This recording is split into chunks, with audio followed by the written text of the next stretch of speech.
collision with purpose, in pursuit of purpose.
Greetings, friends of the A Collision with Purpose Project.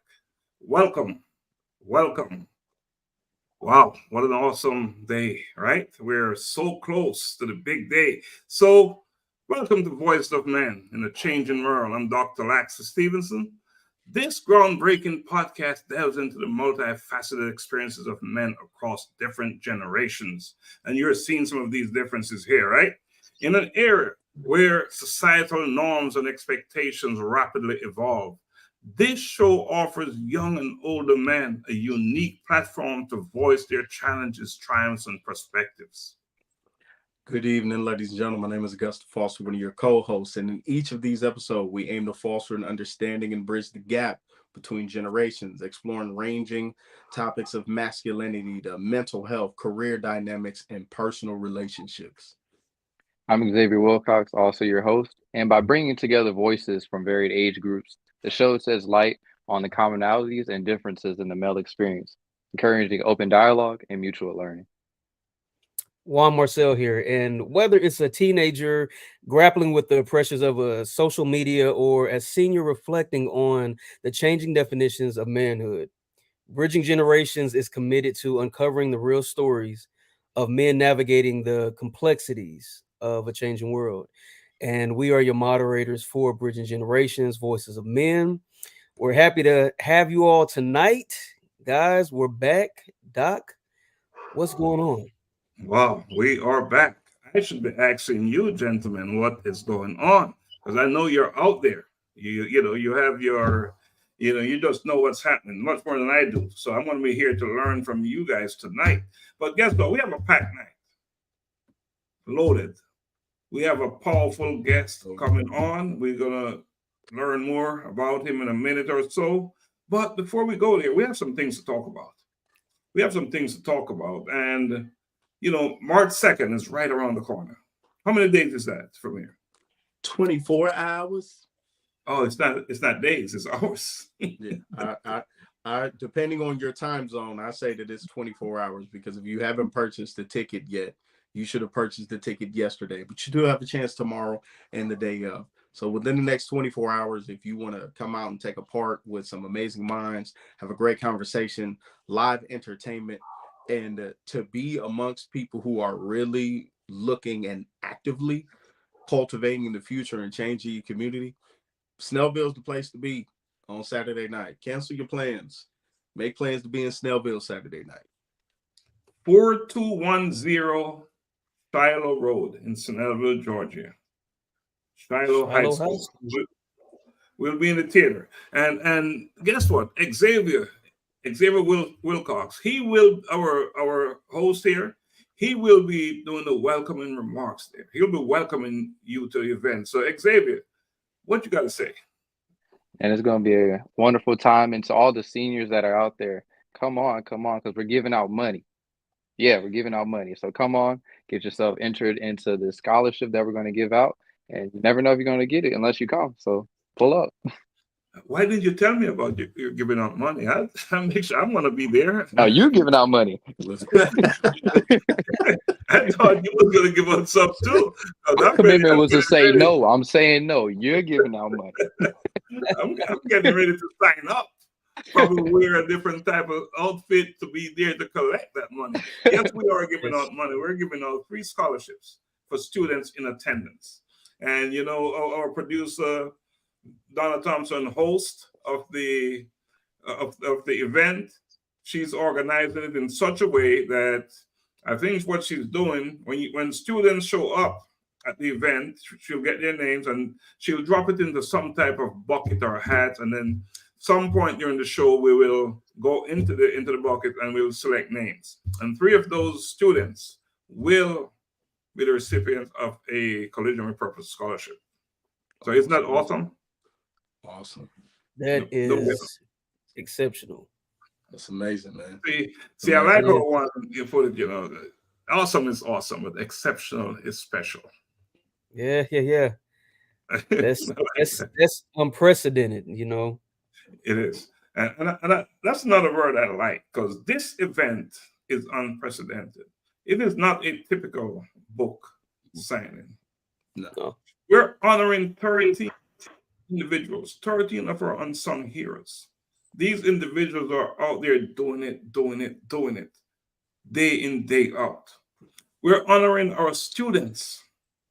In fact, students can attend this event for free, no charge. Free. And that's a big deal. We are not holding them back. We're not restricting them from learning and growing because of some $100 or whatever. We're making this event available to them because we know that what we're doing is so important. What they will learn there is necessary. So we should not let money get in the way of that. In fact, we're giving them money for coming. 3 of them, only 3. We got to be careful with that, because next thing you know, Xavier will be saying, he's giving away some more money. Giving away some more money. We don't want this. They're going to chase you down. Man, listen, think of this Willy Wonka with the golden ticket. They'll be like, Dr. Laxley, we heard. So you heard it here. Xavier said it. We're giving away 3 scholarships, and that's exactly what we'll be doing. And where else can you go and get paid for just showing up? Man, where they do that at? They didn't do that back in my time. No. There was no giveaway. You had to earn that. I had to write something. I had to audition. I had to do something. Yes. And so there's also entertainment. We're having guitar player will be playing. We're having a saxophone player. We're having recitals. We're having other types of entertainment. From students will be performing as well, you know, and professional musicians will be performing as well. So it's just going to be an amazing night, you know. And I tell you what, the big thing too, we talk about we're honoring people. We have our collaborators in the book. I interviewed 70 plus individuals from different corners of the world. And guess what? 2 of those individuals, they're on this platform right now, Juan and Augusta, and their story is in the book. Isn't that powerful? Somebody put me in the program. You'll be like, what? Yeah, listen. the program. So both of them will be, in fact, all 4 of us on this platform will be speaking. It seems like we've been practicing, right? Oh, yeah. Oh, absolutely. So all 4 of us will be speaking at this powerful event, a colloquium in pursuit of purpose.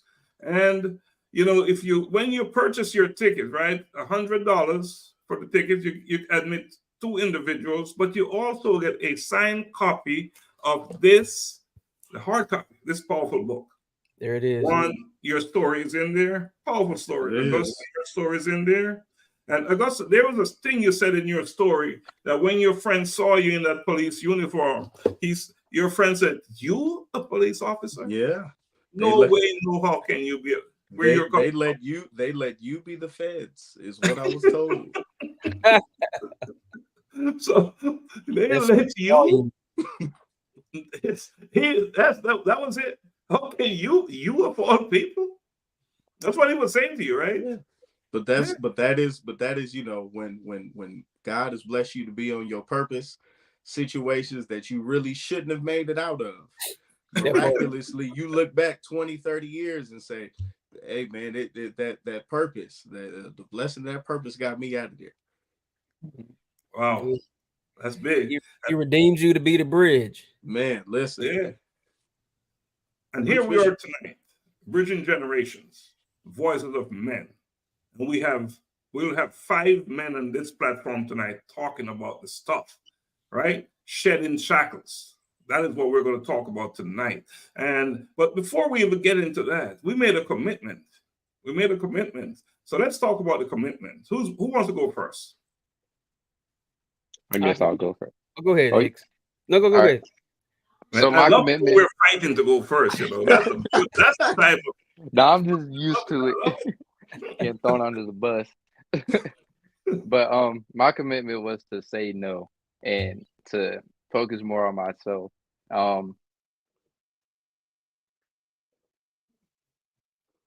May have some internet issues, you know, temporarily. I think.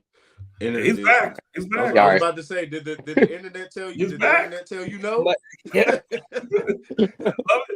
I love it. So tell us about saying no. But yeah, so I was saying no, and I was focusing on myself, but I didn't realize that with me saying no, God can still say no as well. So a lot of things were going good for myself. I was positioning myself to get into another job to get some more income.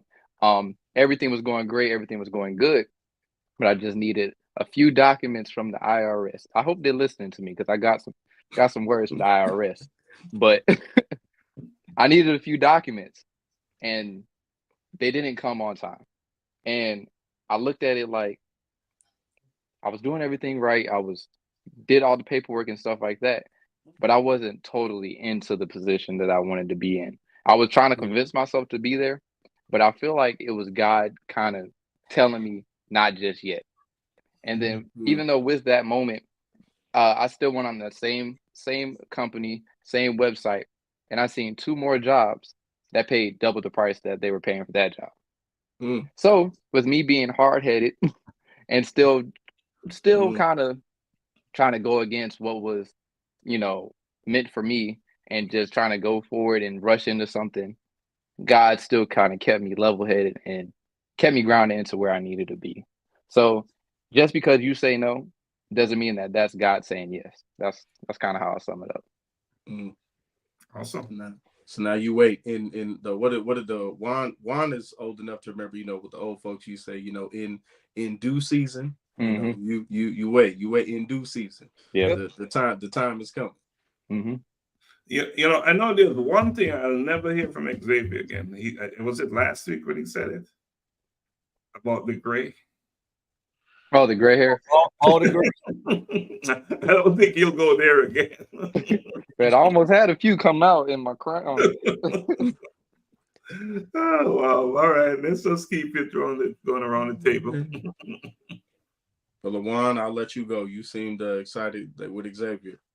Man, I just want to add that, you know, I'm still, you know, a lot of you realize that behind the scenes, it seems like things to everyone else on the outside looking in, like things are moving swiftly. Behind the scenes, it's a lot of work, you know, making callbacks, you know, checking emails, and just I talked about this, putting myself out there. So rather than I'm in this season of, you know, doing things scared and not overthinking it, is me putting myself out there. So not waiting for things to happen for me, but making things happen. So that's never been my mantra. I've always been of this mindset, well, if it's meant for me to have, to just follow my lap, and I think I had to learn as I got older, like sometimes I can be a bit lazy, because there's what are you doing in the interim? And so that's what I've been doing in this season, is not waiting on things to happen for me. And so I've been using this opportunity to just develop relationships and network. One person in particular is a former NFL player. He played for the Detroit Lions. He came in to tour the academy, and just the first time we met, we just connected, and just everything that he does, I'm like, bruh, I used to be there. And it's, I'm gonna say this, it kind of made me feel old, because at first he was like, man, Juan, you're where I want to be. As I get older, I'm like, bro, I didn't tell you my age. What you mean where you want to be? But it was a compliment. But everything he's doing now at 30, 31, he was just in Vegas. He had an event for the Super Bowl, and even partnered with Usher. So we've been talking back and forth through some things. And so he's from the area where I work. And so we've been talking about just adding more young guys to the lock-in and just the program period. So we're in the process of talking through a mentorship program, what that looks like, getting some of his buddies from the league, that are retired or some still active, to come and just to share some time, share some insight, especially the guys who want to go pro and do all of this, but they bring insight to what that really looks like. And then for those who are really serious about it, what it takes in the classroom and on the field and just in life. So we're in the process of talking through that right now. So I'm excited about that. As you should. Powerful stuff. All big things happening. So Love it. I had a meeting this morning. I was online at 7 a.m. with Minister Patrick and his team from Kenya, Hope and Destiny Foundation. And man, was it awesome. We had a meeting, which we'll be doing once a month with the students that we're sponsoring. We had 3 of them on this morning. And I was so inspired by them, these kids, and their vision, what they're building on and wanting to achieve, for themselves and for their family. It was just so powerful. I left that meeting knowing that there's more work that we need to do. More work. And that I'm in the right place as well. And that a collision with purpose is doing the right thing. And at the event, you'll see more. You'll see more of that. Because we'll be playing some videos. But walk away from the meeting more than convinced that, yes, the right work has been done and in the right place at the right time. So, powerful stuff there. And so the next meeting with these students, we'll probably do it live on this platform. How about that? That'd be cool. We'll probably do it live. And because when something good is happening, we have a responsibility to get it out there, right? Enough bad things is getting out there, right? Right. So how do we counter all that stuff that is floating around out there, that's coming at us, that's so rapid, so fast? Is to get enough good things out there. So that is exactly what we'll do in a meeting coming up. So great meeting this morning. It actually lasted for 3 hours. That's how good it was. Mm-hmm. We did it on this. Yeah, we did it on, and it's powerful stuff. But what is happening, gentlemen? What is going on in the news? What is happening out there that can impact us? Augusta, you have anything for us? I'll say 2. They're not minor, but two historic things occurred. A special shout out to my cousin Robert Woodley, who played an integral role in organizing and developing Toledo, Ohio's, and I believe Northern Ohio's first Black-owned barber college ever in the city. And I believe in Northern Ohio, it's the first time or something like that in over 100 years.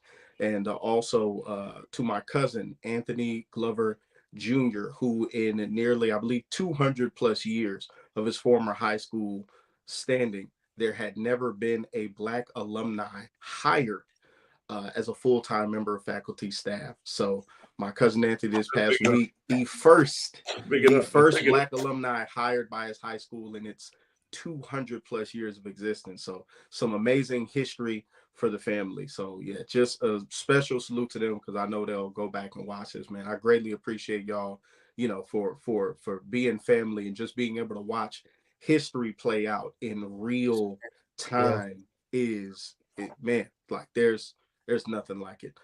History makers.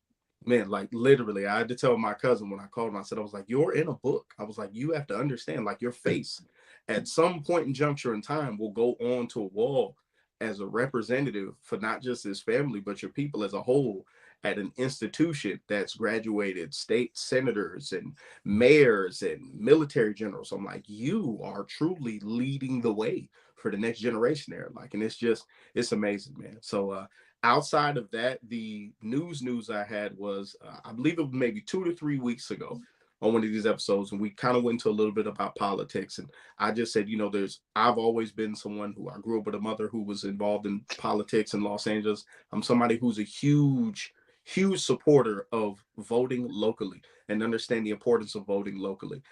Down in the state of Mississippi, I believe it's State Bill 84 or 54. There's been a proposal passed to, in June of 2028, they want to consolidate a number of colleges. And the reason this is important news to those of us and many of the people who watch, one of them is an all-women's college in Mississippi, which has been standing for years. The other three are land-grant institutions, historically Black colleges, HBCUs. Now, this was initially pitched around 7 to 8 years ago, and it gained no traction. The Republican senator who pushed it, nobody would agree to it. They said there's no way we're closing institutions. But fast forward in the climate that we live in today, and you know, just the lack of funding and underfunding for HBCUs and the attention that they've gotten where the money hasn't lined up, they're now looking in the next 3.5 years to close, I believe, Alcorn. I can't believe if it's Alcorn, but it's Alcorn State, Jackson State University, and Mississippi Valley. And these are schools where each of them have basically, you know, you look at a school like Mississippi Valley and their graduation and its existence in the surrounding county area created the middle class for Black people. An institution like Alcorn that introduced people to higher level education and technological jobs. And it would be an absolute disservice. So I wanted to bring that here to just talk about, you know, the not just the underfunding and lack of funding, but to start the conversation on not just is education important, but education is extremely important when gained from people who look like you. Yeah. So yeah, Mississippi, thumbs down to you as of right now. And you know, the big story there is the content is powerful. However, we must vote. Right. Vote. Absolutely. Local elections. You know, we often tend to get excited when it's a presidential election. But there are decisions made locally every single day that is affecting us, our lives, in so many ways. So vote. Can we say that? Let's say vote. Vote. Can't say that enough. Can't say that enough. Every time. Every time. And get to know your local, you know, politicians. Get to know them. So thanks for sharing that. You know, thanks for sharing that, Augusta. What is there anything else you want to talk about before we take our first break? Anything else? Juan, you have anything on your mind you want to share? Xavier? Well, I was just going to say, just to what Augusta just shared, I actually have family members who went to Mississippi Valley State and are doing pretty well, and credit a lot of it to that experience. So that's alarming and just interesting to hear that. My brother actually went to Mississippi Valley State. Yeah, but this isn't going to be the stop of it with HBCUs. They are slowly but surely attacking it. I know, because I went to HBCU in South Carolina. They're working on doing the same thing over there. They're doing some things with the funding that goes to HBCUs, like in South Carolina. Pretty much every HBCU is directly next to another school, and they give a certain amount of funding to schools and that are away from each other versus the ones that are next to each other. They get a small amount of funding, and every HBCU is next to another HBCU in South Carolina. Wow. But just be on the lookout for this. Is not if it can happen to Jackson State, it can happen to Clark Atlanta, it can happen to Morris Brown, it can happen to any of the schools that are near us. Right. So just be on the lookout. We got to protect our schools. Don't sound to me like they're shedding shackles, huh? Yeah. Trying to put them back on. And putting them on. Yeah. Now, gentlemen, and because of that, let me ask you a question. Why is Bridging Generations, Voices of Men, important? Why is this an important platform? Oh, I think it's in the title. Twofold. Bridging generations and then the voices of men. Two things that I honestly don't think that and I'll just be honest, that the systems of America were designed for such platforms that we're sitting on. Number one, for Black and brown men to bind together and see eye to eye in order to strengthen their community, right? And to give a voice to a lot of real issues and not just complain, not even complain, but even provide solutions and insight that will empower and invigorate, you know. And so our country is not designed for that. So that's why it's major, because we're sitting here and to some it may just seem like another podcast or some black guys talking, but the truth of it is in the title, like Bridging Generations, you know. And we're not the only ones. And I tip my hat off to everyone else that's out there working and putting in work to strengthen our community, because this is what we get to do, is change the narrative, because it's been told for us, and it's been told for us for too long, to the point we're talking about education. And in several states, a few states, they're trying to do away and erase our history. Right. And so if no one's speaking out about it, then the generations that come up, they only believe what they're being taught. So someone has to be bold enough to say that's not the truth, you know, and stand. What did John Lewis say? You know, the late great, you know, good trouble. And I'm all about good trouble. You know, if it's going to strengthen the community, you know, and provide more shoulders for us to stand on, then I'm all down for good trouble. John Lewis, what a man, what a leader. Love it. Yeah. Yes. This is definitely important, because stuff like this doesn't go viral. It's easier for let's say Vlad TV or Charleston White, but he depending on what he's saying on a good day, he might say something good, but he has to go through all that stuff for you to even hear what he has to say. We're coming to you straight up front, clean cut, off the dome, literally, with how we feel, and it's what is needed to be said and needed to be discussed, but it's not getting reached to the people that need to hear it, because we have all this other stuff going on. But well, we're changing some things, right?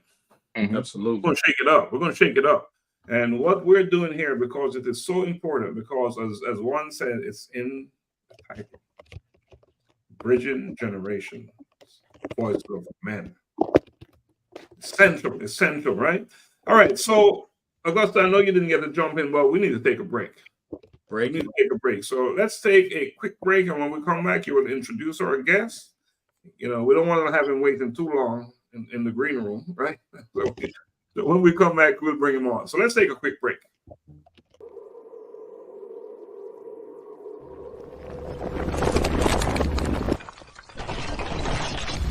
A collision with purpose, in pursuit of purpose.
Right, we had some familiar faces in that video. Those are the individuals are in the book. Some off, some off. Like I said, some of them are there, some are missing. So we interviewed 70 plus individuals. 18 of those stories are in the book. So there'll be a volume 2 coming because all of those stories, all those individuals could have made it, but I was told we could only do 18. So that is the only reason we don't have a book with 70. If not, it would be a big, giant book. Anyway, so let's keep it moving. Is our guest ready? Is Lavon, is he ready? I don't see him. Lavon is ready. All right, Augusta, can you bring him on? Let's introduce, do what you do, and then we'll give him a drum. Bring him on. So extremely excited to invite this brother on. Talk about trials, tribulations, setbacks, disappointment. A man who on his 3rd birthday, his father was killed. A man who experienced the issues with relationships, abuse, being on welfare for over a decade with his mother. But through it all, he lives by Romans 12:2 and Deuteronomy 31:8.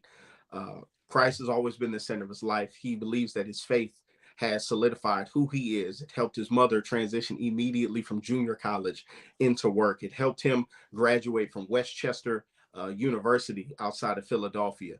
He's an accomplished author. He's written 3 books. He runs an amazing nonprofit called Path to Greatness, which I'm sure he's going to go into that and the work that they've done. In the time that he has been running that program, he has engaged over 10,000 students in over 40 schools in the Philadelphia area. So when we talk about bridging generations and people active in their community, I believe Lavon absolutely exemplifies that. Not only does he do it alone, he has an awesome helpmeet in his wife. They do a show and a couple of events that they refer to as Hanging with the Howards LLC. And they're basically trying to get couples to where they are in their life of being blessed and finding themselves and being healthy just as couples. So yeah, man, amazing brother. Glad to bring him on here. Glad for him to talk about the work that he and his family and his team are doing. So yeah, man, you guys could bring my brother Lavon Howard on up. Drum roll, drum roll, drum roll, drum roll, drum roll, drum roll, drum. Oh, he got on there before the roll, but that's okay.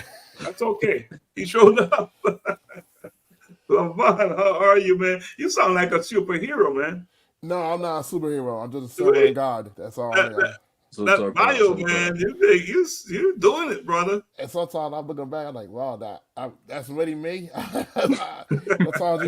Sometimes you gotta humble yourself. You're like, that's the life that's really happened to my life. So, some things that that I wish I accomplished, not accomplished yet. So so that's all work of God. So God's doing my life and how He brought me over when I didn't have a relationship with Him when I was younger. So, like Augusta said, my father was murdered on my 3rd birthday. I was 3 years old, and I born and raised in Philadelphia, Pennsylvania. Born and raised in North Philadelphia. You really had to have a tough mindset to survive the streets of North Philadelphia, and what you see every day: streets, drugs, violence, negativity. But like grew up in a single parent home. My mom, I won welfare first 14 years, and when I got pregnant, my mom got pregnant. When she had a baby, she quit her job. So she really quit her job immediately. Back in the day, she worked at this place called Bell Atlantic. This is now I think for Verizon now, but she had a good job there. She was young, and when she had me, she didn't quit her job. She didn't want me in daycare. They want people strangers around me, So she wanted to do it by herself. And fast forward a couple years later, my dad was murdered on his birthday for no reason, for no reason at all, because he refused to give someone a gold watch that he got from his job on that day. So then from there. I developed I had a lot of issues, self-esteem issues growing up, and I had a speech problem growing up where I go to speech therapy from 2nd grade through college. So I went to speech therapy from 2nd grade for 5th grade, middle school, 7th, 8th grade, off of high school, and I did 3 years of college because that was more at 18, 19, 21, my decision to do it because I wanted to be a teacher. So my first dream growing up was to be I wanted to be a sports announcer on ESPN. That was my favorite show growing up, and my favorite person growing up was actually Stuart Scott. So Booyah! yeah. So he the first person that gravitated toward me. I like, okay, I can see what I'm doing then. So there were others like James Brown. There was John Saunders. You know, but Stuart Scott was different because he was his own person. Like he didn't let people that way trying to transform him and be something that he wasn't. So, and it was sad that he passed away, but a lot of people didn't know his story to the end when he dealt with cancer, and and like a lot of people didn't know what he did. He opened a lot of doors for a lot of people, So that was my person growing up. But when I got to that was my dream for about 6 years when I was younger. Then eighth grade, when I was 14 years old, I was doing this program where the eighth graders would go down to the younger grade students to talk to them help them out for a Wednesday. So I went there. I was part of another person. The person stopped showing up, and I started leading the kids in games and having fun with them. And I know as every time I came down where the kids got excited, they would know that I was going to have fun with them, but also going to learn something at the same time. And that kind of opened up a door for me to like, hey, I should pursue teaching because there's something that I didn't see growing up. I didn't see black males in the classroom. I remember I had one black male teacher in my experience that was in fourth grade.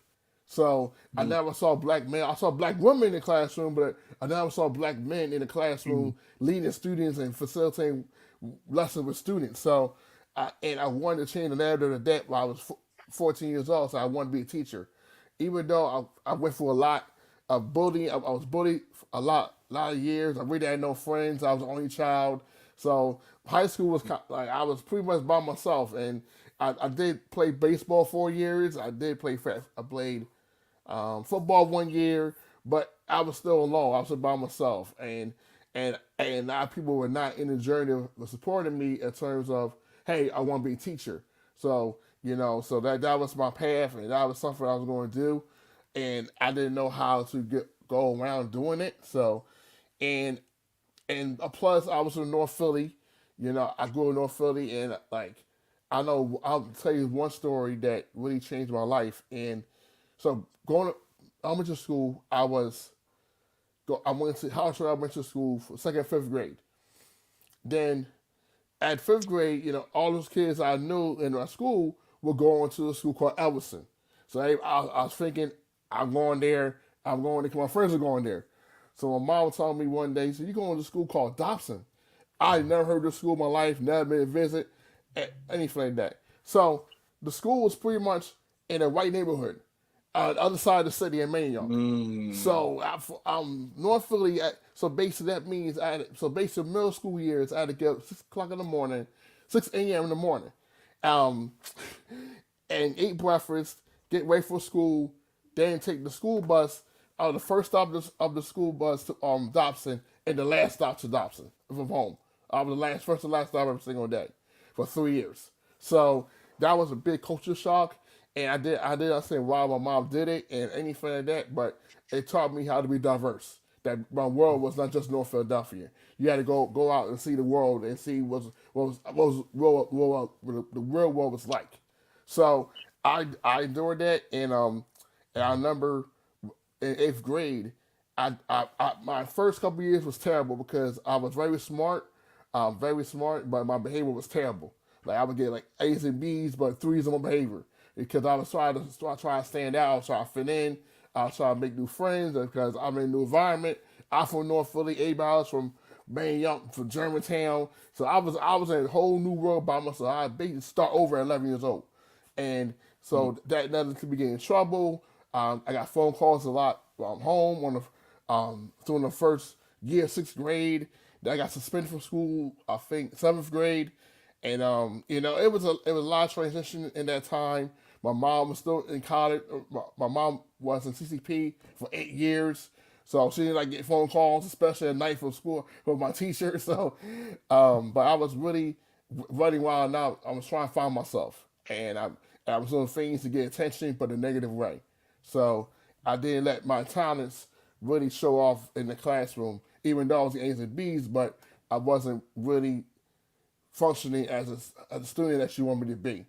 So so in the eighth grade, I turned it around, my head turned around, and I decided to. They asked the students, anyone want write a speech about their journey while you were here at Dobson, and I stepped up and I decided to write a speech, like knowing that I had a speech problem at that time, even though I was fit, even though people might be laughing at me at the time, and and I just put myself out there, and so the schools they say, oh, congratulations, you will probably do a speech, so I got picked to do a speech. My graduation day, eighth grade, I didn't tell my mom, I didn't tell my family that I was doing it. They would see the program, so I told her I was doing like a writing assignment, so and I needed help on it. So and then they saw the program at graduation day, saw my name. They were shocked that I was doing a speech. That knowing that this little boy from North Philly that had speech problem growing up is now doing speech graduation day. So that's one of the things that kind of turned my life around because I spoke about my journey and and how and how like how God brought us over. Even though I didn't have a relationship with God, I didn't know God, I didn't read the Bible or anything. I know God was there. So me and my mom was on welfare first 14 years of my life, but it wasn't. We embraced it. It wasn't like we complained about it. You know, we had everything. We had food. We had heat. We had lights. We had everything was on. And I didn't have cable back then, but I'm glad I didn't because all the shows I was watching was on Fox, NBC. You know, Fresh Prince, Martin, Never Single, Fame Matters. All my shows were on primetime television, so I was good. I didn't need cable back then. I didn't need cable, so I was all right. And then I remember the same year, '96, my mom was finishing up 8 years at CCP because she would do part time in the mornings and come home and see me at afternoon from school. So my mom was on last semester. She did this internship program, and she graduated on Mother's Day, '96. And all the way back from graduation, she told my grandma and me, and my grandma and my mom's boyfriend at the time, the big news that they hired her to start CCP. She started CCP the next day. So me and my mom graduated the same year, and but before that, my mom was at every report card conference, every event that I had, every award ceremony I got, my mom was there. So my mom, all those moms was very, very engaged, and especially the K to 8 years. You know, high school was different because report cards were different times, and they did it differently than elementary middle school. So my mom graduated, and my mom worked at CCP for 25 years. She did registration in front of the Barnell building. She was there 25 years, and she retired in 2021. So then for me, I went to Chester University, got my degree in elementary education. I was an RA for a year and a half. I was part of Black Student Union. I was part of Black Being United. I was part of Alma May, Alma Multicultural Affairs. Um, I, I was still on a teaching path. At that time, I was an elementary education major, and I noticed in the classrooms I was the only black male in the class. It's most of the core courses I was on a black male in the class. I embraced it because they showed to me that they showed the students how bad I wanted this and how bad my passion was. So I didn't run from it. I didn't complain, oh, there's no one else like me in the classroom. I embraced it because they knew how serious I was and how bad I wanted this for the community that I was living in. And I see black and brown kids, see a man that had a lot of struggles, had a lot of speech, still could be an educator. So, Yeah. so I went through that, went to student teaching, graduated, and I remember it'd be 20 years in May already. It's crazy. It'd be 20 years in May, and I remember but that one year I graduated college, the Mother's Day is the next day. So as my Mother's Day gift, I gave my mom my diploma, my degree for Mother's Day. So that's then that same Mother's Day, I got baptized in my church. I got baptized on Mother's Day in my church, and I felt that was the time for me to change, go on a spiritual journey. At Westchester, I started my spiritual journey there. There's thing called Master Builders. They had every Tuesday. The whole freshman year, I ain't started going to about the end of my freshman year.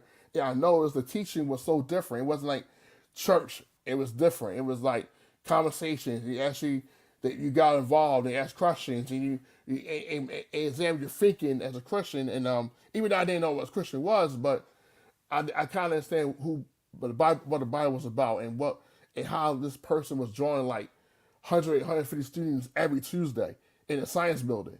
So, and it was different. And then when I was home my last semester doing student teaching, I joined my church and Highway Temple Deliverance. And I was there a couple summers before, just visiting, checking it out.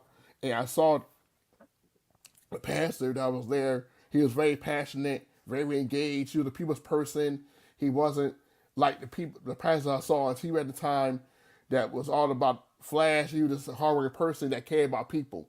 And I joined the church that last semester, and then 2 months later I got baptized. So, and then from there, and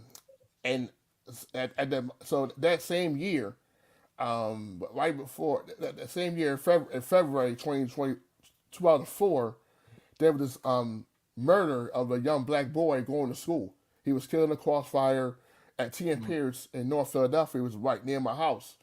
And it was like a first national big story of, and I told God at the time, God, if any way I could be back in that school, I'd be there to help them get through that time. And I ain't know what capacity I was being in that role. I was gonna be a teacher. I don't know what that was. So, and then around the summer of 2004, and I was still debating on what I should do, be a teacher. I felt I wasn't ready to be a teacher. You got to take all these tests, get certification. I wasn't ready. Then the guy told me, hey, do city year. There's a community service program where you do a whole year, you get money back, you pay back your loans, for you done in 10 months. So I did city year.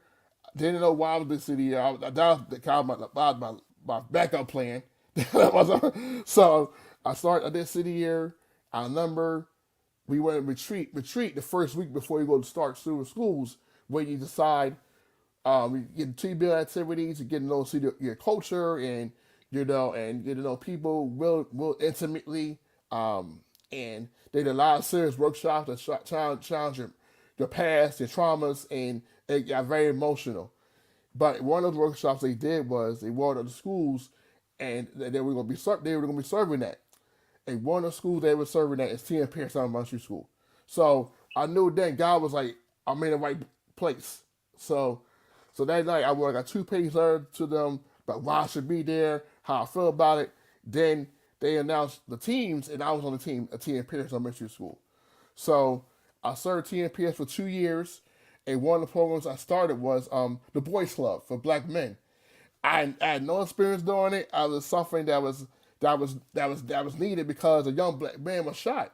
There was no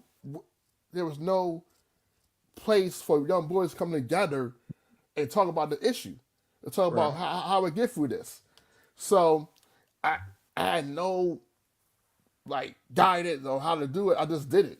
So I met the boys, the third, fifth, fourth, the older kids every Wednesday. I started about 6 months, and the boys they were engaged. They were cool, but what took it to a level was we had people from the senior office start coming to the sessions.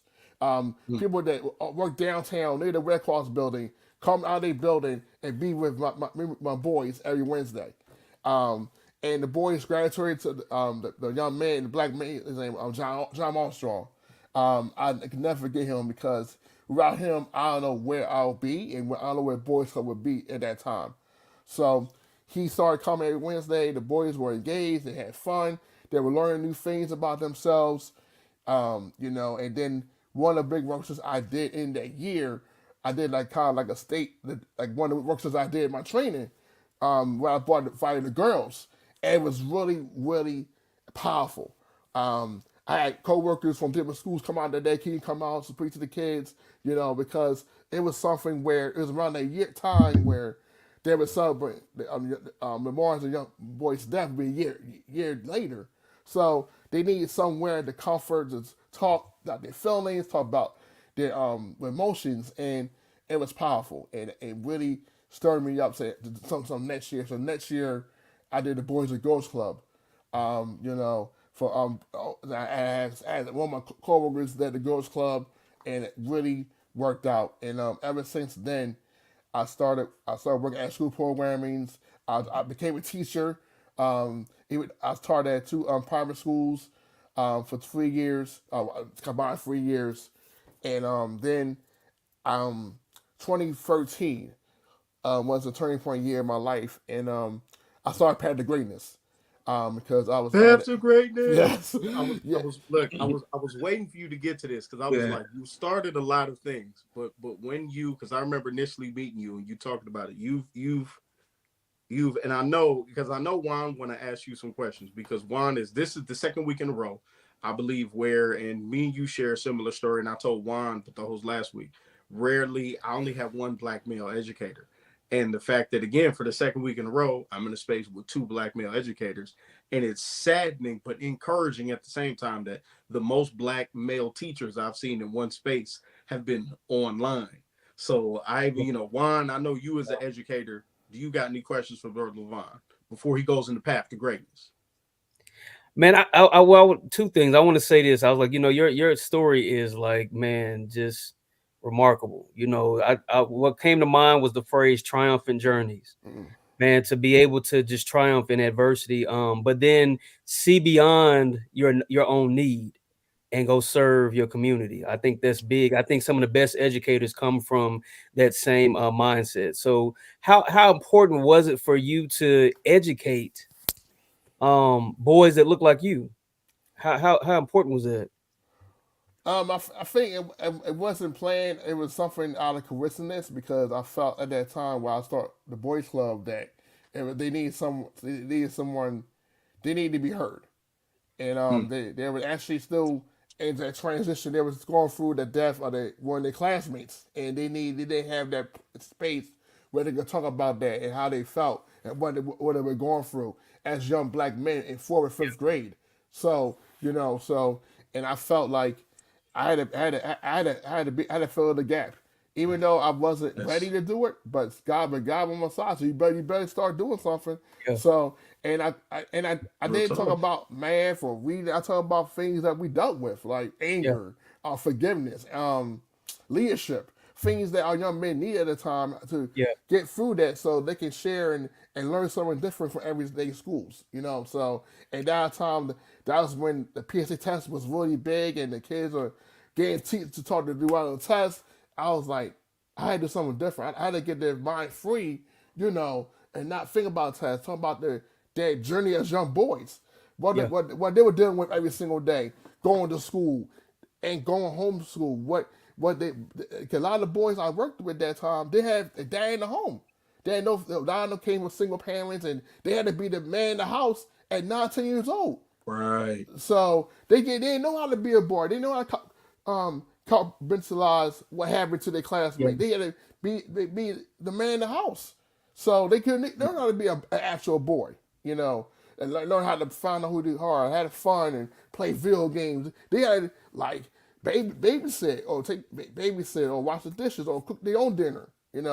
While mom was at work. So I felt like me doing it at the time was different, and there were also had male co-work teammates at my site. They didn't support me on that, so I was just me by myself. So I had to find people outside my team to come help me out that had the same passion I was. They supported it, but it wasn't in there. It wasn't like they gonna come every week and help me out. So I had to figure it out my own. So I had a incredible boss at the time. She was a female. She was kind of like, I think, a little older than me, but she sparked something in me to say, you need to do this. You need to stop being lazy about it and start doing it, and not do it in fear. because a lot of times if you don't, you Look, don't. look, what? Look. We pointing because I knew at some point you were gonna kind of lead to it, because that's why Juan been sitting back deeper in the chair.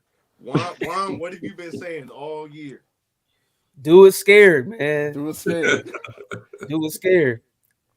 Yeah, do it scared. So that's where it started. And then it kind of blew up. And I had like private people come every Wednesday. They end up also he had to connect with the Fit Up and Soul at the time. We in football, and he got them free tickets to a game.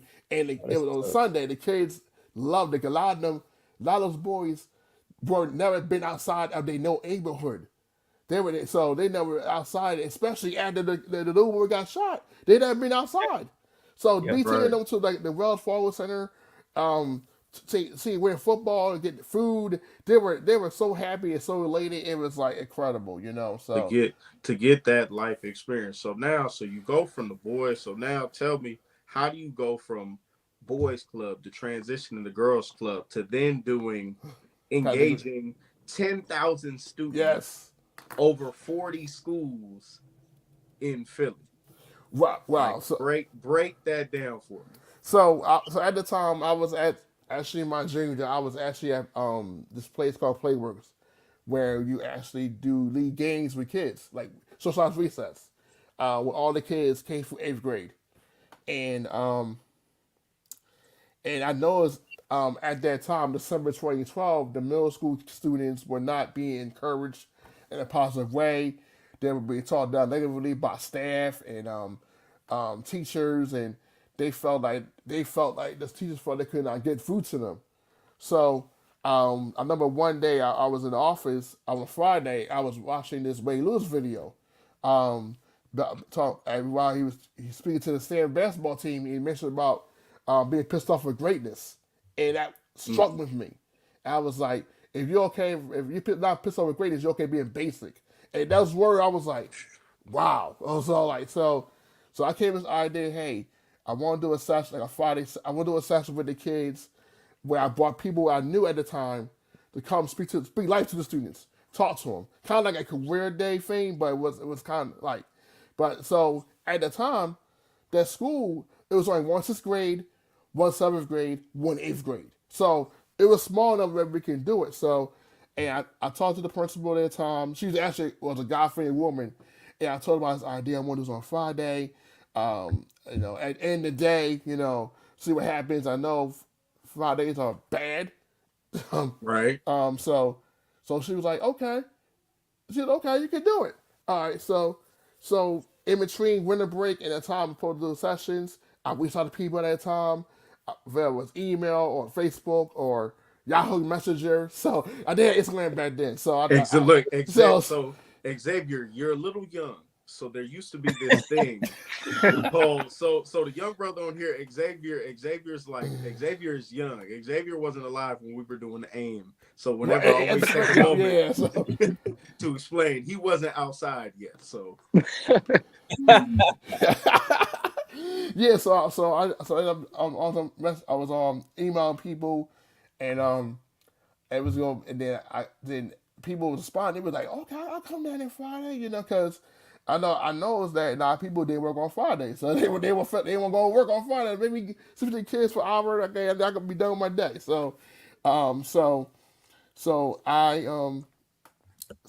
it worked out. It kind of worked out that the day of the session, it was a rainy, cold Friday. The kids in the recess, they were hyped up, they were antsy, they couldn't do it. So then before the session, I talked to my eighth grade class, that eighth graders at that time. Before this session, I had a hard time wishing them the whole year. So like every time I came there, they were not engaged, they were not participating. So, but when I spoke about, I got guests coming into school, they were like, Mr. Vaughn, can I help?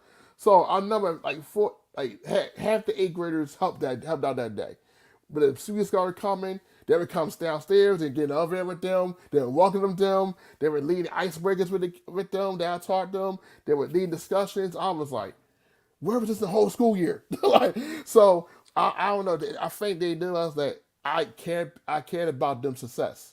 I cared about them. That it was I wasn't doing this as a job.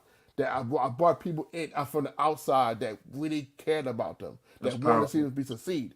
So we did the sessions. We had the kids split up and intermingle with the grades that we're in. I noticed that if you kept the kids in the same class, certain kids will, goofing around and Yeah. make a bad experience. So I ended up having 14 speakers coming on Friday. All them African American, all of them had business owners, all of them were leaders. I had a couple of high school students at the time. They were in high school. They were about to graduate high school at the time. They were there as well. Um, and then what I did was then we did a session. We spoke to the kids. It was incredible. And I know and one thing that stood out to me that, at 3:09, the kids dismissed. They want to go home. When the whistle came, over They half the stayed. kids stayed. They were so enamored that they were talking, ask questions, and dialogue with the kids. I was like, wow. And then we did a debrief, about what's going on, how was the event, how was the session, and how they got to know me. One of the speakers came. I had encouraged her to come because she was struggling because she got graduated from Villanova and couldn't find a job.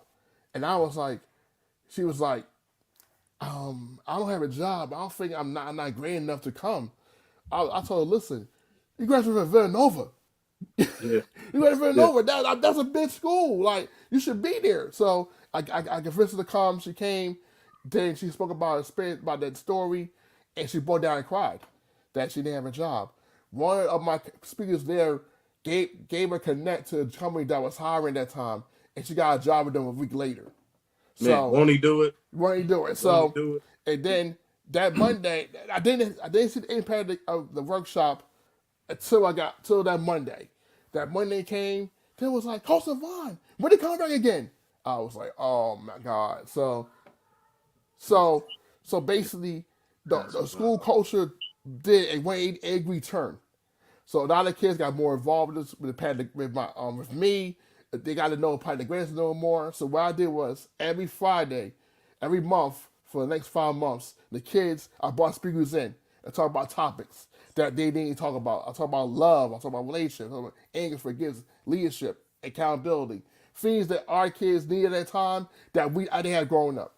So the kids were really looking forward to it. They got engaged. They were participating. And a lot of the students' behavior started to change for the better.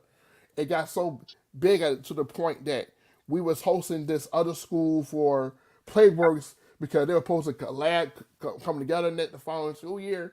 Most of the 8th graders were leading those activities. And then at graduation, the principal asked me to speak graduation based on the impact that we had with those kids because of the program. Man, we weren't in business. That's a wild initiative.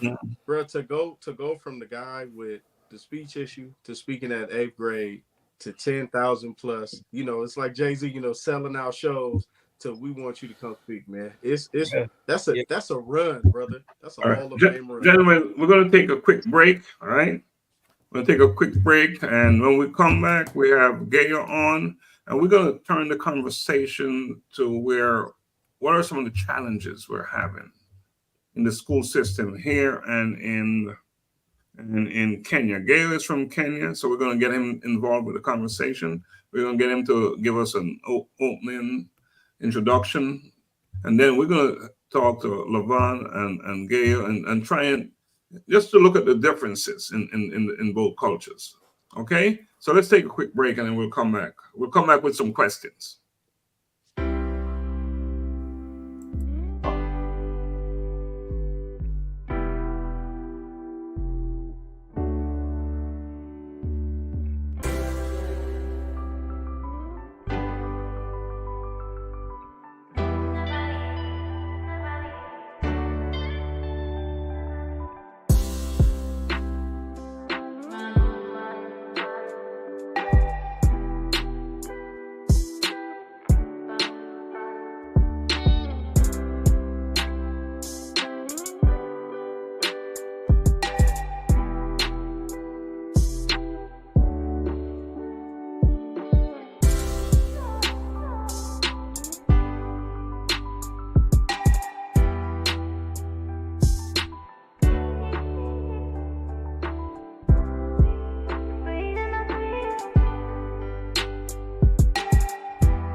All right, welcome back. Welcome back.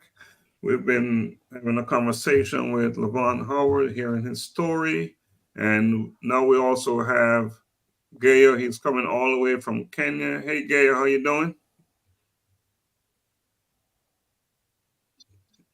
Gayo, can you hear us? I'm good. I'm good. Hello, everybody.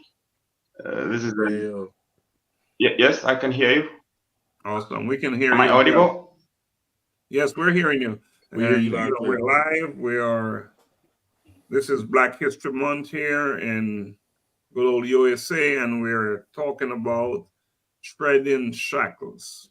So why don't you introduce yourself? Let's tell our listeners or audience who Gayo is.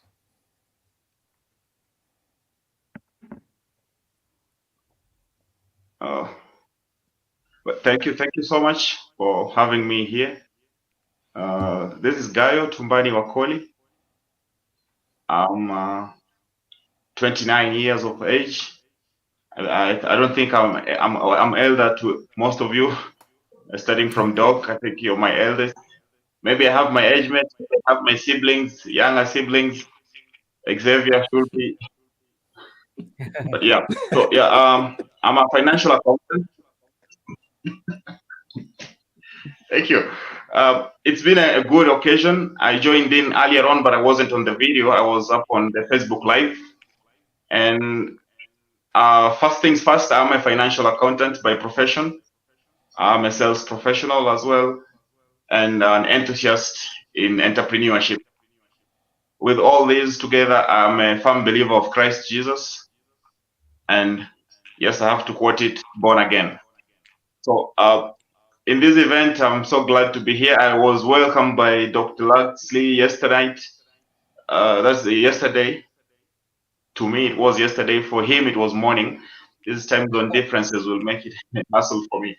But yeah, and it's been of a great pleasure for me. I'm here to represent the Hope and Destiny Foundation as the communications in charge. And I believe with this, we are going to empower our fellow men out there, especially the black man. And as a person, I will specifically be attached to the black male. Why it's not a most commonly spoken topic here in Africa because we're all black. But in the States and in the European nations, it is something of a great importance to be noted and spoken of. I've personally attended school campus level. I was in India for my bachelor's degree.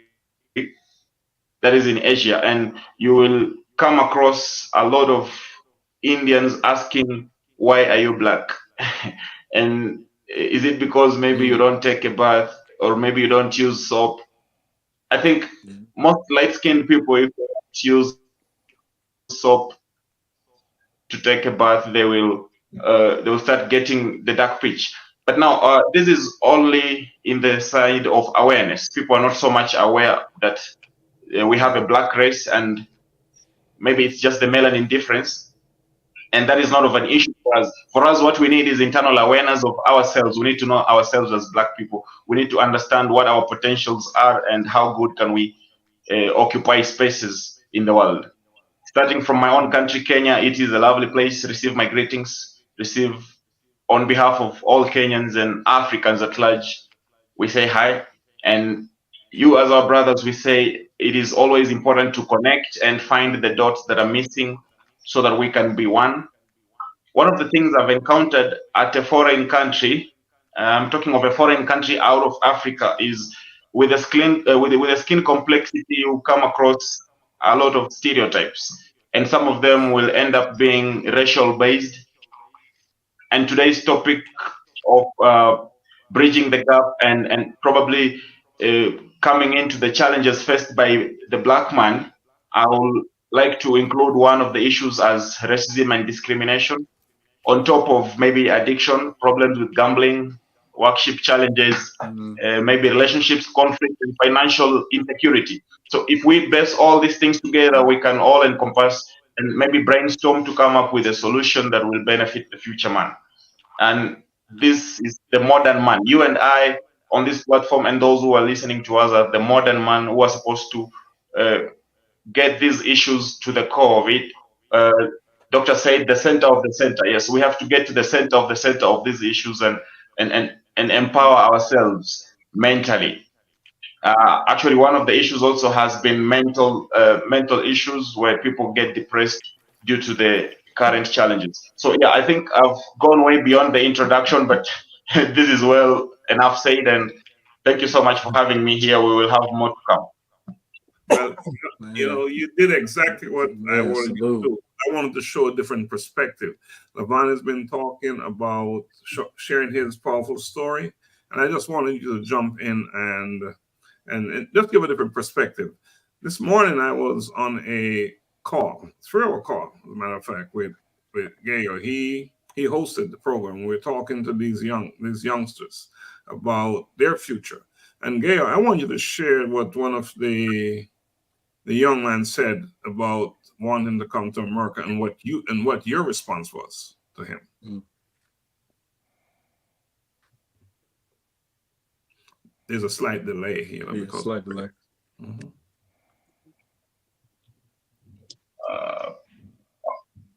Wow, this was nice. Most of the times when I interact with the young people, I normally like posing questions. I like posing questions. I don't know if you're getting me. Am I audible now? Yes. You're good.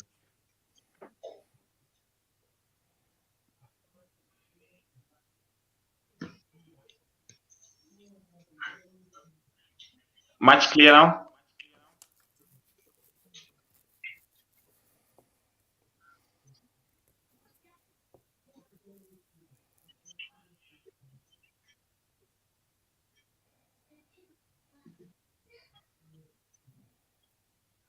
Gayo, can you hear us?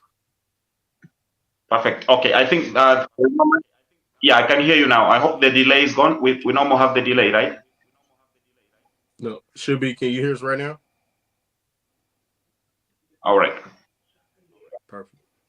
Yeah. So in the morning we had a conversation with our young brothers and a sister. One of the questions I posed on this brother is,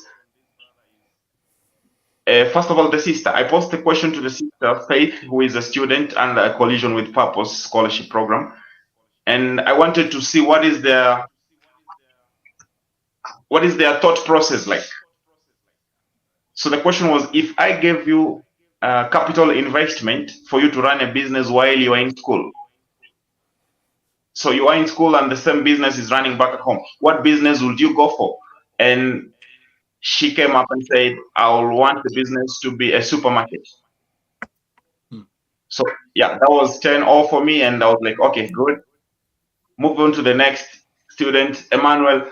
And Emmanuel says, on Emmanuel's question, I took it on a different perspective. If I offered you a chance to abandon everything and travel to a country of your choice, what country will you opt for? So Emmanuel said, I want to go to the United States.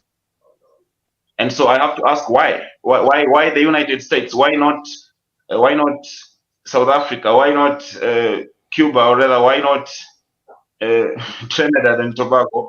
So Emmanuel says, okay, the United States is a beautiful country. Now just mark that it's a beautiful country. And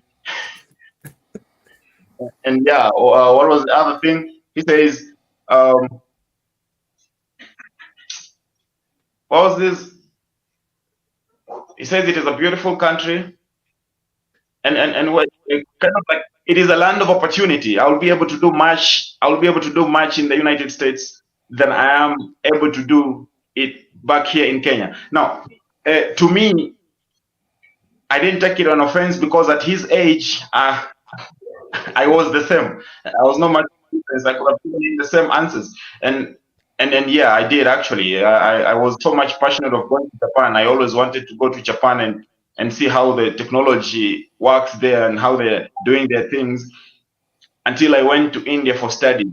So while at India, I used to tell my other African students, we were all of about 150 plus 100 students in the city Pune in Maharashtra state.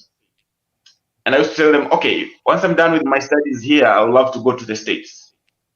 Or rather, no, I would like to go to Canada. Actually, that was the tussle. It's either United States or Canada. And we always came to an agreement later on and said, we don't have to be in the United States to be successful. We don't have to be in Canada to be successful. Yeah. Why? We have much resources back here in Africa. And my friends from South Sudan is a young country that attained independence in the year 2011. And they used to challenge me a lot because a couple of them used to get refugee status and go to Australia. Now there is that shiny object we all know. If you check out the currency rate between either the Kenyan shilling or the South Sudanese pound to the dollar is quite higher. It's way much higher. And that was one of the motivating factors that made us, okay, I want to go to the United States, or rather I would like to go to Australia. Now, the life there is not as easy, or rather it's not as exciting as we thought, actually. This is after we had done researches, gone to the online media places and checked how is life in the United States, and all we could find is people of our caliber probably trying to make a living, and comparing to the life we have in Africa, I could put it as this. I'll give an example of the UK. In the UK, somebody staying in a single room pays at about 100,000 Kenyan shillings rental money in a month. And now that money is enough salary for a Kenyan family of 5. Right. In the city, actually, not in the village. So now, would you be rather pay rent? And that is actually maybe a 20% or 30% of your income, which you're using to pay rent in the United Kingdom, leave alone the other expenses if you're having daily expenses of gas and accommodate, say maybe transport, a commuter allowance or food or anything. You will be spending a lot of money together compared to if you are in Kenya and earning that just 100,000, splitting it with your family, and then you have a little bit to save and invest. Well, comparing these scenarios, we came up with a plan and said, let's make Africa great. They normally say, let's make America great. But then for us, we were, let's make Africa great. And I was a very passionate person. In every gathering, if you could come and find me talking, most people will be like the passionate Kenyan guy, because, and I think this is a character for many Kenyans out there. Sorry. I think this is a character for many Kenyans out there. You'll not find a Kenyan who is negative about their country. We are so outgoing, and we normally find it like, okay, if I'm not able to do it in Kenya, then I should be able to make somebody do it for me, but still in Kenya. You understand? And it is one motivation thing that every other modern man should come and tap on. I'm going to look at to guide us through this one guideline, that is the mental health issues. Now, as a student, we had a lot of mental health issues while we are away from family. Some of us went to campus at 18, 19 years, and we had to complete the whole 6 years without coming back. You see, if you are on scholarship, going to study on scholarship, it's different than the person going to study on self-sponsorship. The scholarship guys might be able to maybe get free air tickets back and forth in between the years of study. But then the self-sponsorship guys, depending on your background, if you are from a well-off family, you can fly back and forth often. Somebody like me, I only had an opportunity to fly back because my dad was on his retirement 2015, and then that had to make me come home. Not because I came for vacation, like I'm going to maybe relax or anything, no. And then 2018, I came to have my visa extended. But then there are people whom I know, like my own brother who had been there for at least 9 years without flying back. Now, 9 years in a foreign country, you're not in touch with family, you will definitely be depressed. You're not having maybe the personal touch with people. And as a man, it's different, because as a man, you're expected to maybe achieve and be accountable, probably provide to your siblings who are maybe still in school. And we have the pressure of money. This is financial insecurity now. I have to make a lot of money to make ends meet.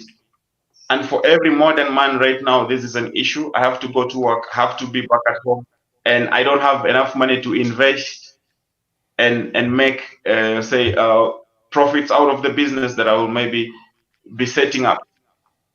So if we look at these issues singularly, we will find that we have a long way to go if we are going alone. But if we are to sit together and maybe put our heads together, it will be much easier because we will meet people from different walks of life who have overcome such issues.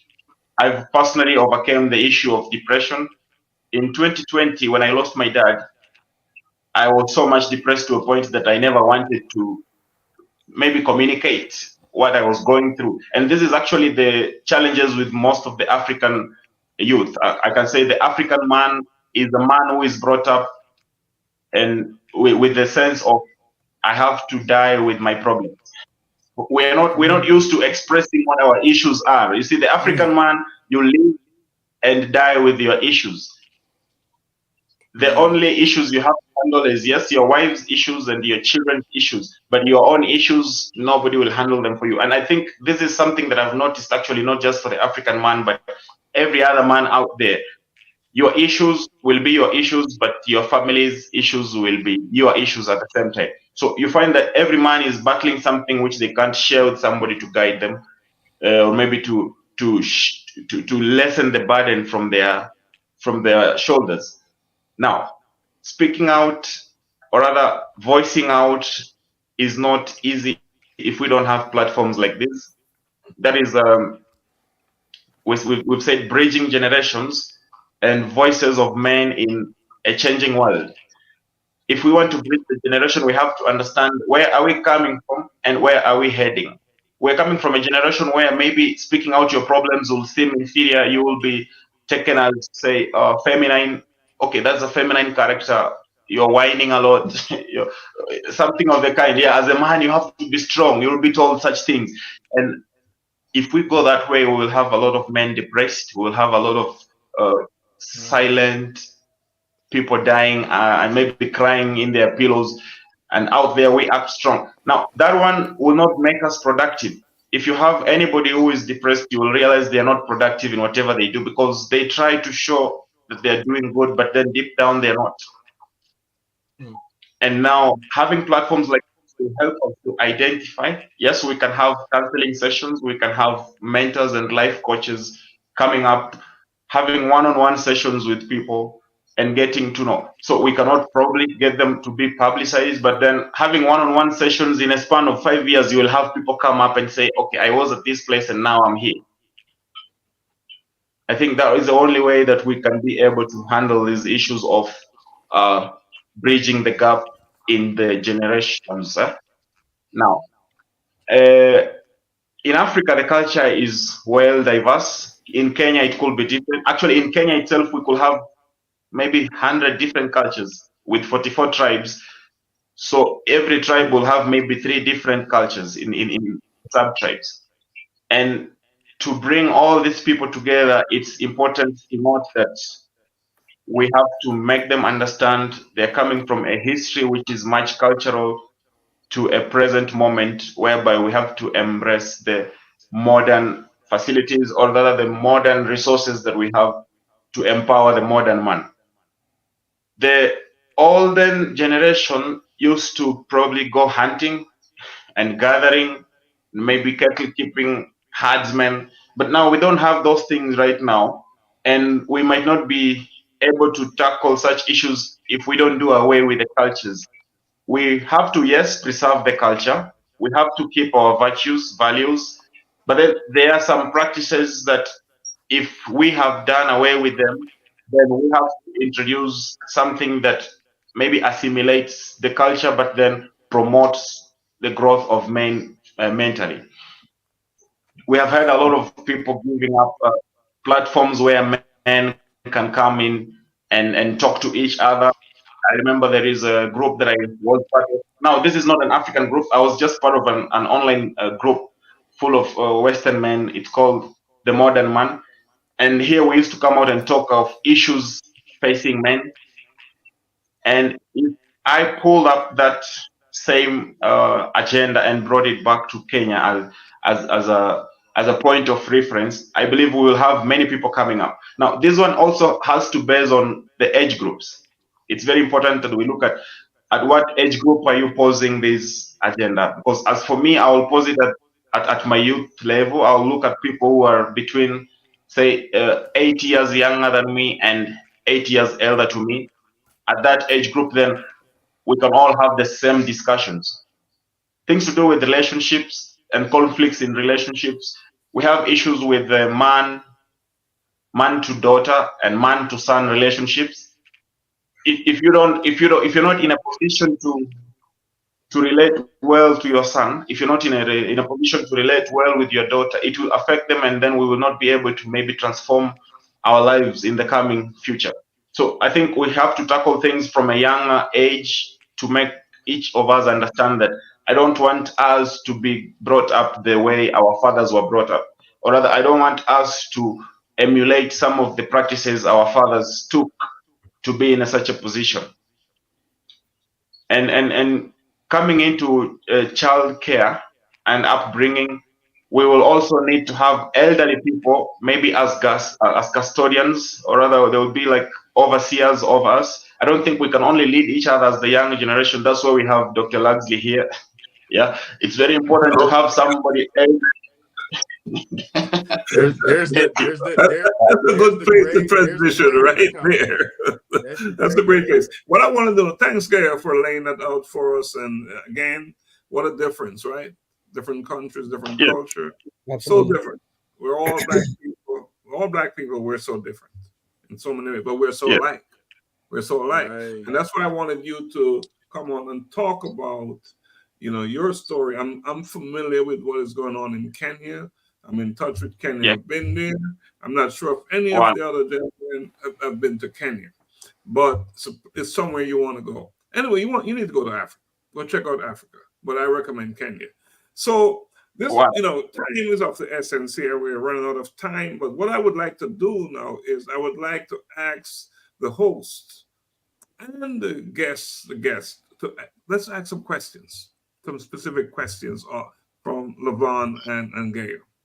So, Augusta, you want to go first? I'll look, since they're both in the space specifically for engaging what appears to be a lot of young men, and I see the parallels between even from what Lavon is doing in Philly and what Gayo is doing in Kenya. What challenges do you find with engaging young men? And this question is for both of you because a lot of the things seem similar. So even with that, what issues do you see with engaging the young men in Philly versus engaging the young men in Kenya? I think my issue is I think for me trying to engage young men and especially for our platform, Man Talk on is just I don't know. I don't know. It's like I constantly remind them, hey, we got this next Sunday or it's a certain time frame. So it's not like out of the blue. Like they know about what they know about the event. They know what's going on. They know hosted first Sunday. But it's like every time we host it, we go live. They don't get on. So I mean, we try to make the topics relevant to them. Try to make sure they have a voice. They can share what's going on. I think the issue is it's like just there's not hunger for us. It's like something's missing for our men. That's hunger for us to come together. Like women come together in like 30 minutes, but men it takes it's a harder time to reach them, and then you gotta believe that you're gonna be on there, yeah. And then so it's like they don't make this. They don't prioritize the seriousness of men coming together and men having a platform where they can talk about issues or successes and be in a space where we come together and network. So and a lot of times maybe it's them from they haven't seen it or they don't see it Philly as much, of unity and coming together instead of like being a blessing to one another. We always try to be in competition with one another. So I think that's one of the challenges I deal with is trying to get men to at least say the date and at least hold them accountable to be on there. And I always tell people if you cannot be on there, share it with someone else that can be on there. That could be, you know what I'm saying? So you don't take away the opportunity with someone else that in your network that could get on and learn some valuable things and take away something that they might have even not thought of. So, Right. Thank you for that. Let's have Gayo address the same question. Challenges. Well, thank you. The challenges faced with engaging with young men, found them to be quite similar in Kenya and India, actually, because I've engaged much more with young men in India than in Kenya. In Kenya, it's just been for 2 years, since 2022. But for India, it's been for 9 years. And both sides, the similarity is they have all been African men. Now, being a Kenyan student leader, I was a Kenyan student leader for 5 years. And one of the challenges I faced with being a leader to the youth, especially, is you find that most people will want you to take the lead in everything. And yes, taking the lead means actually doing some of the things which they are meant to be doing. If you are in a position to help somebody, also, we normally say if you are carried on somebody's back, you have to hold yourself. You see, that's not a vehicle, it's somebody carrying you, so you have to clutch on his maybe shoulders or wrap your hands around him so that you can be easily carried. But then you find a position where you're carrying somebody and they're not holding themselves, and they end up falling, and they'll blame you for probably not carrying them properly. Now, in reality, what happens is, for Kenya, you will be in a position where you want to empower the youth and offer them opportunities. Maybe say, okay, I'll put it in this way. I normally give people skills. I'll give you probably sales skills, how to sell effectively, how to start a business, and how to find also business ideas, how to source funding. And at the end of the day, after you have given somebody all these tips, then they will be like, okay, now how do I go about it? They want you to exactly spoon feed them. When you've already told them this is the plate, this is the food, then they will be like, okay, how do I eat? And it's very critical to a point whereby you end up probably having a lot of time to get your point reached to them. One of the issues is, if you are maybe setting up a business and you want them to participate in investment, they will be like, okay, I'm going to lose my money if I invest in this. You have to do it first. Let me see you do it and succeed. Then I will join in. And this is, there is a challenge in people believing in themselves, one.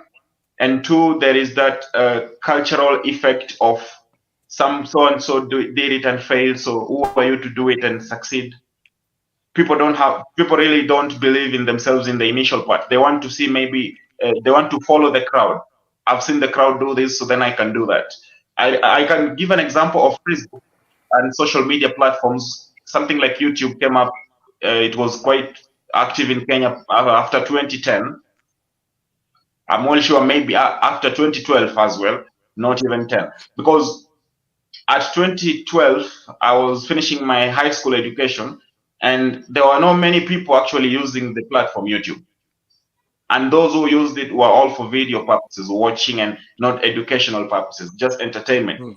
And if you introduce somebody to such things, such new things to them, it will be like, okay, I don't think this is the right time. These things are just so much hyped out there, and we will find our time to do it. And until later on, until actually 2018, 19, is when I found people so much active using YouTube for learning, using YouTube for research, and maybe now we have other video platforms where we have other learning things happening. So I think one of the major issues is awareness. The youth are not much aware with themselves. The young man in Africa is not so much informed of where he wants to be. He might at least have an idea of, or rather maybe he might just have a passion of saying, I want to be like somebody else, but he doesn't understand what it takes to be there. They might also not be able to understand clearly that for me to be here, I have to take this path. I've come from a generation where people look at things and say, life will take its course. You see, we say, let it be as it shall be. In Swahili, they say, "Ikuwe venye itakuwa." It means no matter what I do in life, if I'm not destined to be successful, I won't succeed. They don't look at the other possibility of saying, if I do something a little bit extra, or if I do something a little bit differently, then I will succeed. So it's just a sense of accountability and maybe awareness, I can say. And Gayo, we talked about some of that today with the youngster. We're having a Skype discussion with them. So, well, I have a very basic question for Lavon and for you, Gayo. Same question.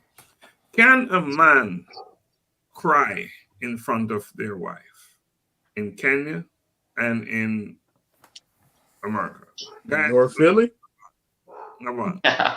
No way. No, wait, let's let Lavon go first. There's a problem in the family and you're in trouble. Can a man cry in front of his wife? Yes, absolutely. If he's being vulnerable, I mean, so like I think if it's like something he did bad, that's totally different. But if it's like if he really going through something that's vulnerable, that's painful, it's absolutely. I think it's okay the man to cry. That shows that you're human. That you don't have to. That means you tired. That means like you tired of what's going on and you want to change. I think a lot of times men are too prideful to be vulnerable, and I think that is even to your wife, your mom, or another man. I think that's okay to be vulnerable. You know what I mean? Because we watch the NFL draft every year, NBA draft every year. What do you see me doing? When they get drafted, they start crying. So it's okay to cry. So if a man that got drafted to the NFL draft, NBA draft, it's easy a man can cry to his wife, even if he have a bad moment or something like where they going through, they're tired of it. They want change. I never thought about that comparison, but realistically, yeah, you get these kids who, you know, I mean, I'm a football fan, soccer and football. I want to get back to his answer though. Yeah, well, no, because I say this because dudes will cry in front of millions of people comfortably, but the idea of doing it for their wife. Yeah.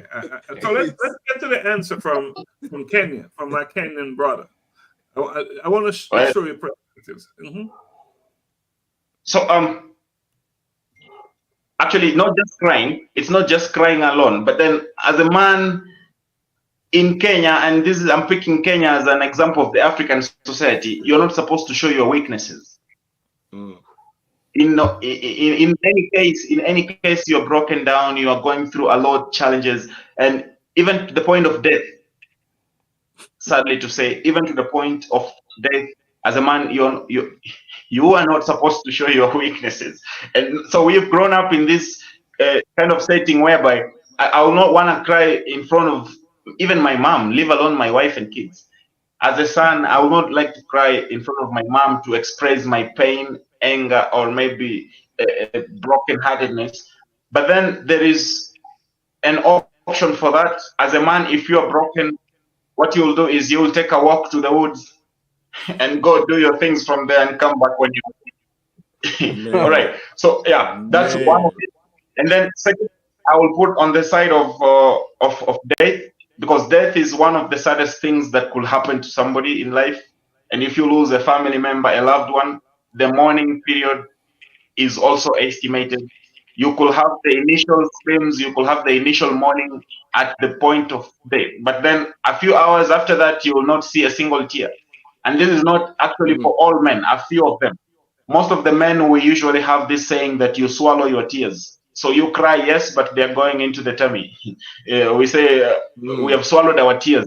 We know we've cried, but then they have not dropped to the ground. We say actually the tears should not drop to the ground for the kids to see. One of the moral issues about it was to not break the hearts of the young ones. Probably if a kid looks at you as the strongest person in the house and you're tearing down, then there will be so much broken. So we used to do it in such a way that we don't show our weaknesses to the kids. But in real sense, if we found space, I'm sure we will cry. we will cry a lot, but not screaming. We will maybe just have tears flowing, and then wipe ourselves dry, clean, and then come back in front of the family, maybe the wife or kids. What a difference, huh? Let's move on to someone else. So we're running out of time real fast. Juan, do you have a question that you want to ask both gentlemen? And no, actually, I'm short. So we're really out of time. Well, I was just going to say, I'm just listening to, so many, we keep talking about the differences, but it's amazing how it's globalized and there's so many similarities, just across seas, it's a little different, but, we in the society that we come up in as men, especially black and brown men, we're not, it's not normalized to cry, break down, or share. I'm not going to say emotions. They'll see anger, but they won't see sadness or tears and stuff like that. So there's some similarities. Yes. So much in common. Much in common, a lot. So much in common. And gentlemen, I'm encouraging you, if you get the opportunity to go to Kenya, go to Kenya. So Xavier, do you have a question for both? No, I'll yield my time so we can, stay on track. Stay on track. Well, we're off track. we off. It's such an interesting conversation. It's easy to go off track. And in fact, I'm going to invite these gentlemen to come back on because there's so much more we can dive into and dig into with what their experiences, what they've what they're doing with their lives. We barely touch on what they're doing. Didn't get a chance to explore that, but we'll bring them back. So let's take it to a closing argument, and we'll start with Lavon. Before we go, what else would you like to say? And just try and make it real brief because we're out of time. Closing argument. I want to say that for the men here, men that's watching, that you are great, you are awesome, you are kings, and don't let nobody tell you that you're not a king. That you can do all things that you can set your mind to. The only person that you can stop you is yourself, not your mom, your dad, not social media. It's yourself. So re-examine yourself. Pursue your purpose, not your dreams. And if you need help, go get the help there. That's my. Well said. We'll go to our brother from Kenya. Just a quick closing argument. Let's keep it brief, please, because time. All right, thank you. This is for us who.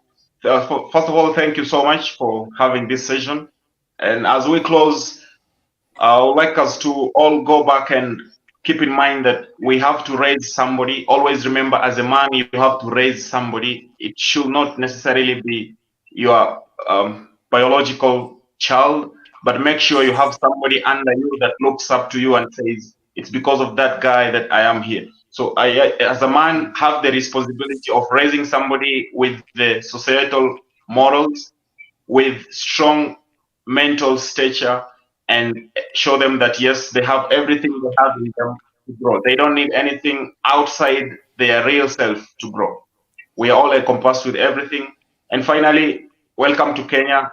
Feel much at home. Say that in your language, Swahili. Oh yes, karibu sana Kenya. Karibu sana. Let's karibu sana. All right, thank you, Gayo. Thanks for coming on. Short notice and joining us. So Augusta, closing argument, please. Time is of the essence. Oh man, thank everybody for coming in. I'm looking to supporting you, brothers. Lavon, as always, anything you have coming up, let me know. I'm looking to support. I'll see y'all on March 2nd. And Gayo, looking forward to Mandazi Hour because I know we're approaching. Thank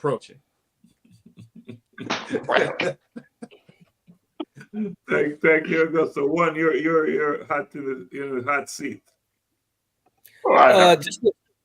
Just this quick quote, just from the conversation that came to mind. But Dr. King said that the ultimate measure of a man is not where he stands in moments of comfort and convenience, but where he stands at times of challenge and controversy. So being able to triumph through adversity is the true development of character. So Wow. I just wanted to share. That's what came to mind just listening to both of you. So Love you. triumphant X-Man. journeys. That's what keeps coming to mind. Triumphant journeys. So Mm. Wow. Xavier. But it was a pleasure listening to the both of you two tonight. Remember to go vote. And I'm happy to see everybody on March the 2nd. Have a good time. Come get the scholarship money from the great guy. Because you keep spending other people's money. I noticed that. You have a bad habit of spending other people's money. Xavier. If it's up to him, we'll be doing 10 scholarships. Yeah. hey, I'm in there. You just said the number. let's do it. Well, gentlemen, what can I say? Awesome conversation. Both of our guests, you just deliver as all of the guests we have had in the past. And as always, we've always running out of time. Yes. Always running out of time. That is just so, that's a standard. We have 6 of us on, not enough time to really dig as deep as we should, but we need to have different perspectives. So we will always have numbers on. The difference in culture, as much as we're the same, so that's a different. I was in Kenya, and one of the reasons why I asked that question, can a man cry in front of his woman or his wife? It's a no. You're weak. You're seen as weak. I was in a conversation with a group of men, lots of bishops, reverends, pastor, young, old. And when I started to share my story I was telling them, they were living through me basically, because I was saying all these things and how I show weaknesses here and there. And I know deep down in them, they're showing the same thing, but they couldn't say it. So they thought that was so interesting to hear someone, a man in front of them, telling the real deal, because they go through it. Just like Gayo said, they go for a walk in the park. And they go shed their tears, or they go lock themselves up in the bathroom and shed their tears. That's exactly what happened. They close the door and they go and bawl their eyes out and dry it off. As if nothing happened, and then they come back out. Yeah, that's exactly what happened. So, I'm just so appreciative that you all came on tonight, and we're out of time, but I just want to tell you, just keep loving your brother. Yes. And keep loving your sisters. And just keep doing good. And Gayo said it right. You need to be responsible for someone, for helping someone. And that's what it's all about, right? Lift someone up. That's the key. That's the magic. And that's what we're doing. We're going to Kenya in September. We're going back to Kenya. We're bringing 20 men and women. We're bringing down there to do work in Kenya. Wow. We will be connecting Welcome. We'll be connecting with Hope and Destiny Foundation, Minister Patrick Gayo, Lady Jessica, and we're going there to work. We're going there to help do what we can. How about that? And to learn as well. Because when you go to Kenya, you're going to come back renewed. You're going to come back as a different person from when you went there. Because there's so much to learn. You just listen to our brother talk tonight, and you can tell there's so much knowledge there, right? So much knowledge, so much to learn. So, not going to drag this on much longer. A Collision with Purpose presents a colloquium in pursuit of purpose. March 2nd, Augusta said it, 24 hours to go. And Shiloh High School, 4210 Shiloh Road. Wow. Get your tickets. Show up. It's going to be something. It's going to be something. So encourage you, if you have not bought your tickets yet, get them. Get them. So we're out of here. We're out of here, gentlemen. If you want to just hang on backstage for a brief minute, once the show is over, appreciate that. But Donald, please take us home. Thank you.